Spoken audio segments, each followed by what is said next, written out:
ሰላም ጤና ይስጥልን ወደ ተከበራችሁ የንቁ ሚዲያ ቤተሰቦቻችን ከንቁ ሚዲያ የዕለተ ቅዳሜ ዋና ያልናቸውን ዜናዎች ወደ እናንተ ይዘን ቀርበናል። ከዜናዎቹ ጋር አድናት ነኝ። አብራችሁን ቆዩ። የብፁዕ ወቅዱስ አቡነ ማትያስ ቀዳማዊ ፓትርያርክ 13ኛ ዓመት በዓለ ሲመት ሊከበር መሆኑ ተገለጸ።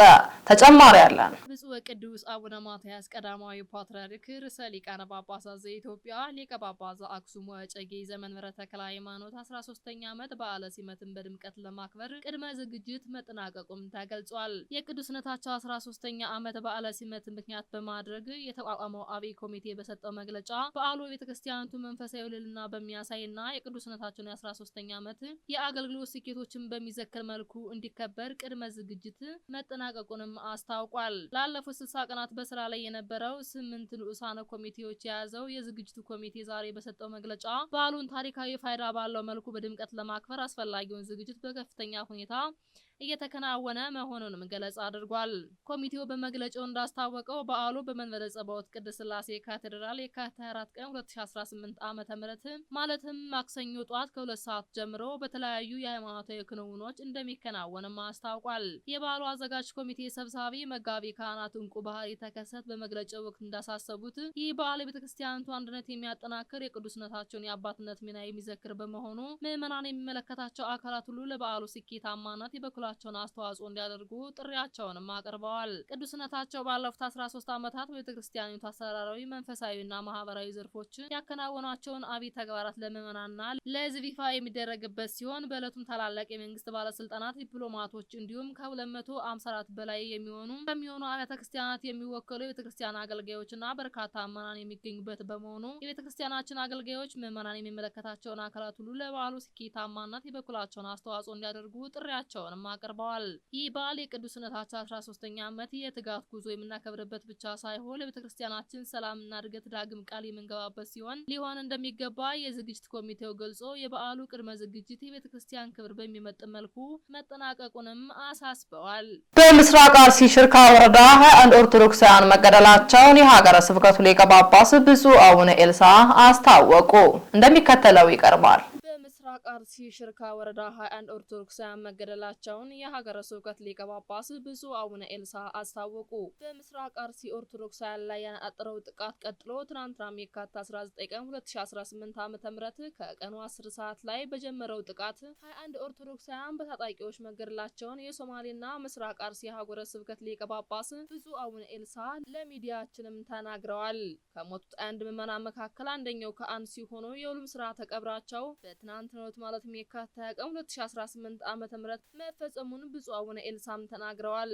እንደ ብፁዕነታቸው ተጨማሪ መረጃ 2 ምዕመናን መታፈናቸውና 8ቱ ደግሞ የት እንደደረሱ አይታወቁም ሲሉ አክለውም ተናግረዋል። በተጨማሪም የበርካታ ንብረት መዘረፍን በዚህ ሰዓት ላይ ከፍተኛ ውጥረት በመንገሱን በአካባቢው መንቀሳቀስ እንደማይቻል ብፁዕነታቸውም አሳውቀዋል። የሀገረ ስብከቱ ሊቀ ጳጳስ ብፁዕ አቡነ ኤልሳ ባስተላለፉት መልእክት ሌሎቻችን ሞት እኛም ሞት ነው ያሉ ሲሆን ለቤተሰቦቻቸው መጽናናትንም ተመኝተዋል። አያይዞ ገዳዮቹ በከንቱ ስለምን ይገሉናል? ለሚመለከተው አካል ለጉዳዩ ትኩረት ሰጥቶ ተጨማሪ የሰው ነፍስ እንዳይጠፋ የመከላከል ስራ ሊሰራ ይገባል በማለትም መልእክትም አስተላልፈዋል። የቁልቢ ደብረ ኃይል ቅዱስ ገብርኤል ገዳም ህንጻ ሊታደስ መሆኑ ተገለጸ። ተጨማሪ አለን። በመላው ዓለም የሚገኙ የምዕመናንን ችግር እየፈታ ለዘመናት የቆየው የቁልቢ ደብረ ኃይል ቅዱስ ገብርኤል ገዳም ህንጻ ለማደስ የቅዱስ ገብርኤል ወዳጆች ሁሉ ተሳታፊ እንዲሆኑ ብፁዕ ጠቅላይ ስራ አስኪያጁ አሳሰቡ። የቁልቢ ደብረ ኃይል ቅዱስ ገብርኤል ገዳም ህንጻ ቤተክርስቲያን ከ70 ዓመታት በላይ ሳይታደስ የቆየ መሆኑን ተከትሎ ህንጻ ቤተክርስቲያኑ ቅጥር ግቢው የተሰጣጠቀ መፍረስ በመጀመሩ ምክንያት ወደ ቤተ መቅደሱ ዝናብ እያስገባ መሆኑን የተረዳው ቅዱስ ሲኖዶሱ እንዲታደስ በምልዓተ ጉባኤ ውሳኔ መሰረት ታሪካዊና ጥንታዊነቱን በጠበቀ መልኩ በሚገነባ በማደስ ቅጥር ግቢውን ምቹ በሆነ መልኩ በማስዋብ አገልግሎቱን የበለጠ ለማሳለጥ እንዲቻል ስራውን ለመጀመር የሚያስችል የቅድመ ዝግጅት ስራ የተጠናቀቀ ሲሆን ከሚመለከታቸው አካላት የተውጣጡ ኮሚቴ ተቋቁሞ ወደ ስራ መግባቱ መዘገባችንም የሚታወስ ነው። በዚህ መሰረት ኮሚቴው ለራስ ሲሰራ ቆይቶ በትናንትናው እድሳቱን ለማስጀመር 5 የግንባታ ስራ ተቋራጭ ድርጅቶችን ማለትም አዶር ኮንስትራክሽን፣ ሳምኬት ኢንጂነሪንግ፣ መላኩ ተስፋዬ፣ ጂሲኦ ሲዲ ኮንስትራክሽን፣ አሊያ ኮንስትራክሽን ኃላፊነቱ የተወሰደ የግል ማህበር ቴክኒካል ሰነድ የተመለከተ ሲሆን በቀጣይም ፋይናንሻል ሰነድ በመመልከት አሸናፊውን የሚታወቅም ይሆናል። በጨረታ መክፈት ስነ ስርዓቱ ላይ ብፁዕ አቡነ ሳይሮስ በኢትዮጵያ ኦርቶዶክስ ተዋሕዶ ቤተክርስቲያን የመንበረ ፓትርያርክ ጠቅላይ ቤተ ክህነት ዋና ስራ አስኪያጅ፣ የደቡብ ምዕራብ ሸዋና ሸገር ከተማ ሀገረ ስብከት ሊቀ ጳጳስ፣ የመስቀየ ኅዙናን መድኃኔዓለም ገዳም የበላይ ኃላፊ ብፁዕ አቡነ ማርቆስ፣ የስብከተ ወንጌልና ሐዋርያዊ ተልእኮ መምሪያ የበላይ ኃላፊ ብፁዕ አቡነ ኒቆዲሞስ፣ የምስራቅ ሐረርጌ፣ የምስራቅ ወለጋ፣ የሆረር ጉዱሩ ወለጋ ሀገረ ስብከት ሊቀ ጳጳስ ንቡረ እድ ኤልያስ አብርሃም፣ የጠቅላይ ቤተ ክህነት ምክትል ስራ አስኪያጅ አፈ መምህራን አባ ገብረ ስላሴ ጌትነት፣ የህግ አገልግሎት መምሪያ ኃላፊ፣ የቁልቢ ደብረ ኃይል የህንጻ እድሳትና ጨረታ ኮሚቴ የተጫረቱ ድርጅቶችን ተወክለው በተገኙበትም ተካሂዷል።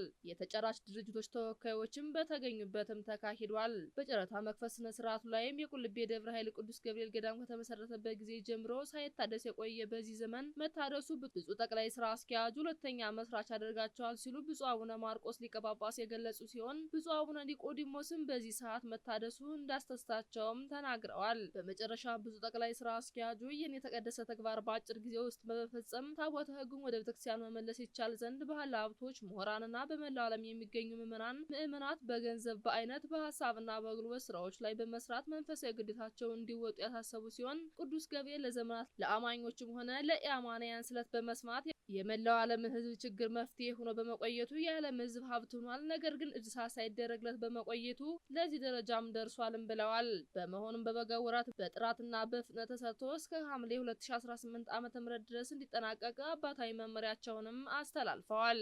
ቤተ ክርስቲያኗ ከፍተኛ መጠን ያለው ገንዘብና አጥኝ ሊቃውንት መድባ ማስጠናት እንደሚገባት ገለጻ ተደረገ። እንደሚከተለው ይቀርባል። ቤተ ክርስቲያኗ ከፍተኛ መጠን ያለው ገንዘብና አጥኝ ሊቃውንት መድባ በማስጠናት በአእምሯዊ ንብረትነት ያስመዘገበቻቸውን የሚያስተዳድር ማዕከላዊ ተቋም እንደሚያስፈልጋት ገለጻ ተደረገ።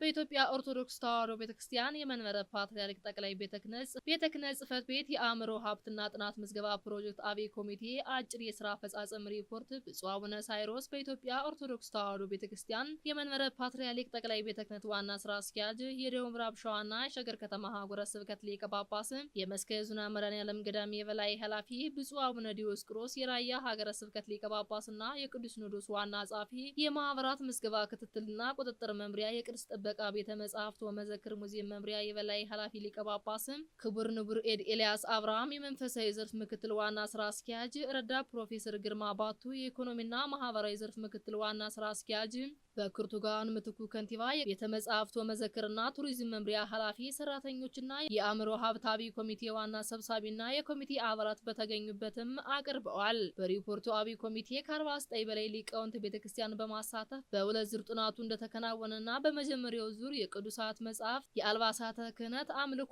የቅዱስ መስቀል ንዋያተ ቤተ መቅደስ፣ የክህነት የማዕረግ አሰጣጥና የማዕረግ ስም አሰጣጥ፣ የቅዱስ ያሬድ ዜማ አይነቶች፣ ምልክቶችና ንዋያተ ማህሌት፣ የቱሪዝም ዋና ክፍል መቋቋምና አደረጃጀት፣ የቅዱሳት መጻሕፍት የጥናት ቡድን በተለያዩ ንዑስ ርዕስ በመከፋፈል የብሉይ ኪዳን መጽሐፍት ጥናት፣ የመጽሐፍተ መነኮሳት ጥናት፣ የመጽሐፍት ሊቃውንትና ጥናታዊ ጽሑፍ፣ የመጽሐፍ አድሳት፣ የሥርዓተ መጽሐፍት ዙሪያ ላይ የተጠና ሲሆን በሁለተኛው ዙር የአዋልድ መጽሐፍ፣ ገድላት፣ ታምራትና ድርሳናት፣ መልካት፣ የአልባሳተ ክህነት፣ የቀሳውስት እስከ ዲያቆናት፣ የንዋይተ ቤተ መቅደስ፣ የግዕዝ ቋንቋና የፊደልና የቅኔ የአቋቋም ስርዓተ ማህሌት፣ የስርዓተ ምንኩስና፣ ስርዓተ ገዳማት፣ የቅዱሳት ስዕል፣ የኪነ ህንጻ፣ የአቡሻርና ተጠኑ መሆናቸውን ገልጾ ለእነዚህ ከ53 በላይ የምስክር ወረቀቶችን ማግኘታቸውንም አብራርቷል።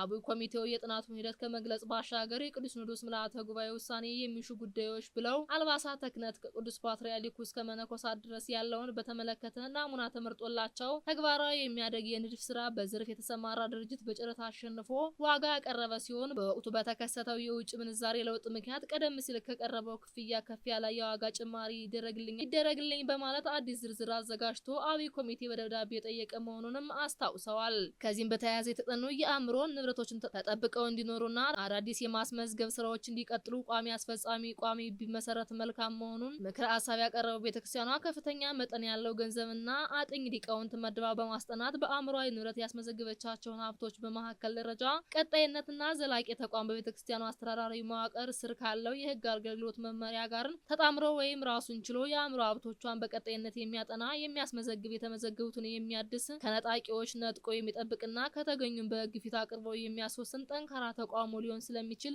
እንደ ዋና መፍትሄ ተደርጎ በቅዱስ ሲኖዶስ እንዲወሰንና ተግባራዊ እንዲሆን ኮሚቴው ማሳሰቢያም ሰጥቷል። ይህ በእንዲህ እንዳለ አብይ ኮሚቴ ወደፊት ስራዎችን አተገባበርና አስተዳደር ተጨማሪ ምክር ሀሳብ ሲሰጥ በድርሰት በአርትዖትና በህትመት በአእምሮ ንብረት አስተዳደር ላይ አስፈላጊ ስራና ደንብ እንዲወጣም አሳስቧል።